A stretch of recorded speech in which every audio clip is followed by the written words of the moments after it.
O que são fundos imobiliários? Bom, gente, vamos lá. Acho que eu vou demorar um pouquinho para dar essa resposta, mas eu quero explicar bem direitinho. A gente tem três tipos de fundos imobiliários. Os fundos de tijolo, de papel e os FOFs, né, que são fundos de fundos.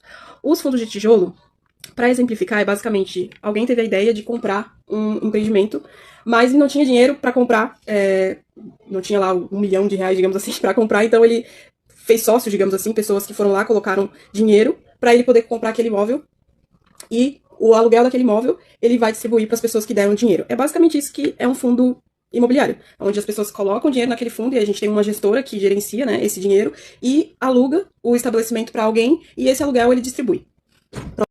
Os fundos imobiliários, eles têm uma legislação diferenciada, então, assim, eles são obrigados a distribuir 95% do lucro deles, eles são obrigados a distribuir para os cotistas, né, que são as pessoas que compraram cotas daquele fundo. Então, ele só consegue realmente reinvestir ou guardar, digamos assim, 5% do lucro dele. É diferente das ações, que as empresas, elas que decidem quanto que elas vão distribuir, então elas podem pegar simplesmente todo o lucro e reinvestir nelas mesmas, ou elas podem distribuir para os acionistas, mas os fundos imobiliários têm essa legislação diferenciada, e também eles, até então, eram isentos dos dividendos, né, isentos de imposto de renda dos fundos imobiliários. Por conta disso, muitos fundos imobiliários fazem o quê? Eles precisam do apoio dos fundos de papel, que são quase que um banco dos fundos imobiliários, vamos dizer assim.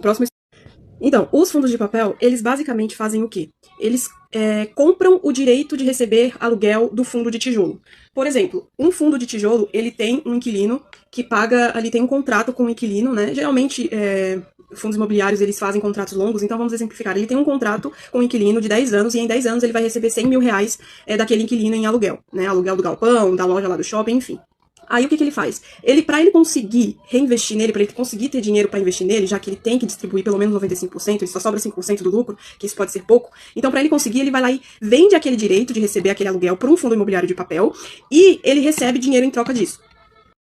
Então, o que eles fazem? Eles chegam num fundo ali de papel e falam, olha, eu tenho esse direito aqui de receber R$ 100 mil desse inquilino no período de 10 anos. Então, tu me adianta R$ 80 mil e tu fica com esse direito de receber esse aluguel, que é o que a gente chama de CRIC, são os certificados de recebíveis imobiliários. Então, o fundo de papel, ele basicamente tem isso, ele tem apenas o direito de receber aluguel daquele fundo de tijolo, ele não tem um imóvel físico. Por isso que a gente fala, separa fundo de tijolo e fundo de papel. E é basicamente isso que os fundos de papel têm, são direitos de receber aluguéis dos fundos de tijolo que ele emprestou dinheiro lá.